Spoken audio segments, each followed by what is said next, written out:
Քվեարկությանը դրվում ազգային ժողովի падգամավոր Հայկ Սարգսյանի կողմից ներկայացված Հայաստանի Հանրապետության հարկային օրենսգրքում լրացումներ եւ փոփոխություններ կատարելու մասին 2024 թվականի հունիսի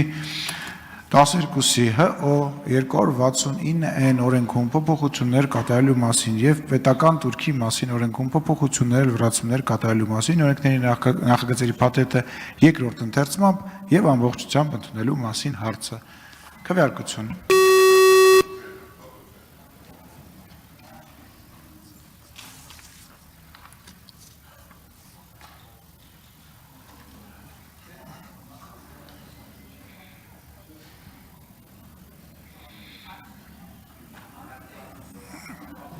Հիցունութ կողմ դեմ 2 ձեռնպահ 17 որոշում ընդունվել է։ Շնորհակալություն, նիստը ավարտվեց։